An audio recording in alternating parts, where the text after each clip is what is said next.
Right, well, now it's time to welcome my guest, who is from Hutton. It's Stephen Horn. So welcome to Pheonix FM, Steve. May I call you Steve? Is that all right? Yes, of course you can, Scott. You need to get a little bit closer to that mic, I'm afraid. These new mics that we have to get very close to. Now, Steve has just written a book called GISSA FAG.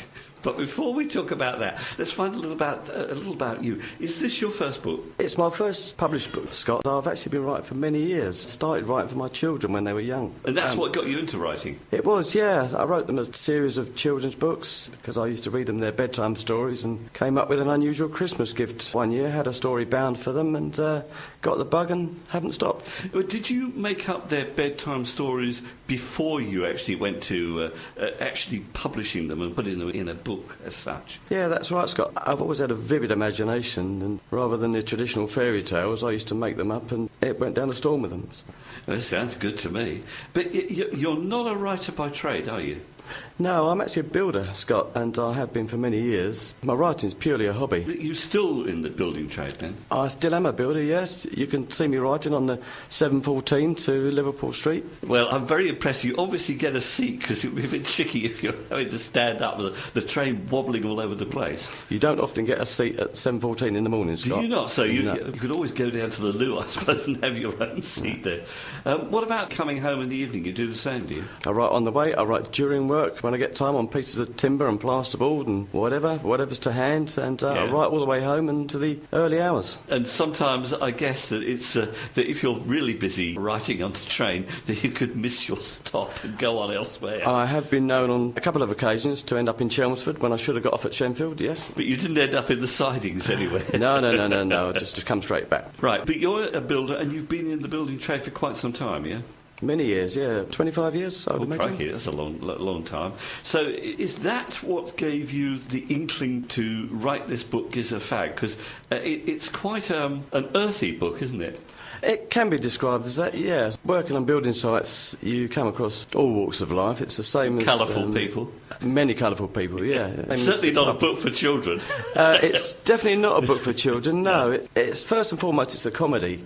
Yeah. But it's got quite a dark underside. It deals with a lot of social problems, one-parent families and poverty, and it's about three Essex girls, usual leopard print, spray-tan-clad girls, but they grow up in deprived families, as many Essex people do. It's not all the glitz and glamour of Towie and stuff, you know, there are a lot of... Quite.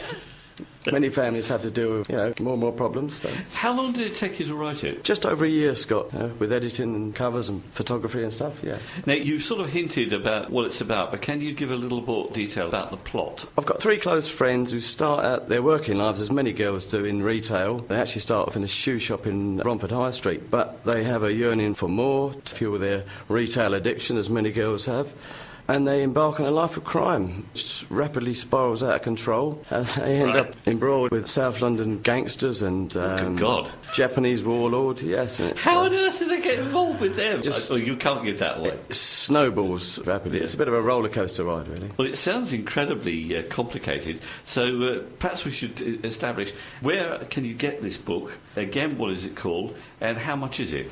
The book's called GISSA FAG. It's available on amazon.co.uk in electronic form for the Kindle, iPad or any e-book reader. Yeah. The Kindle version, I think, is £2.03. It's a fun thing, isn't it? It is, yes. And the paperback version is £8.99.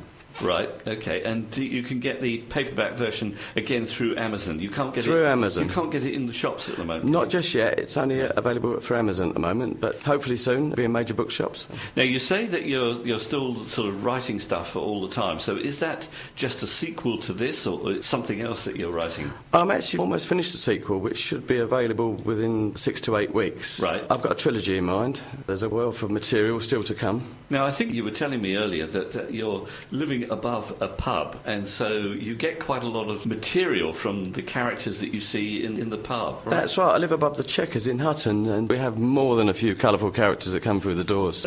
So I have a wealth of material to choose from.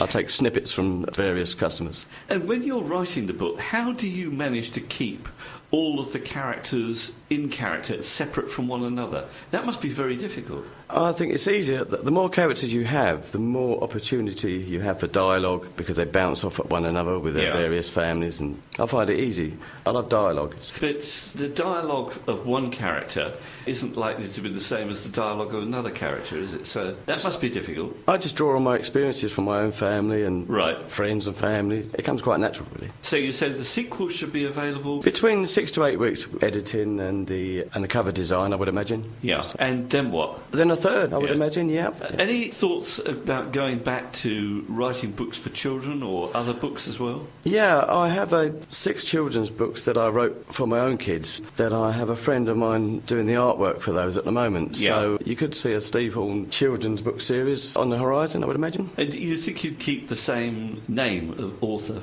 for the children's books as for GISSA FAG? I think I would, yeah, quite really. I'm proud of my name, and it's the only one I've got. Well, unlike some of us, eh? Right, OK, well, look, very good luck with all of this. Although, I have to say, judging by the rave reviews that I've read on the net, I don't think you'll need it. Thanks very much indeed for coming in to see us today. And I hope when the sequel comes out, you will come back and see us yet again. Thank you, Scott. It's been a pleasure.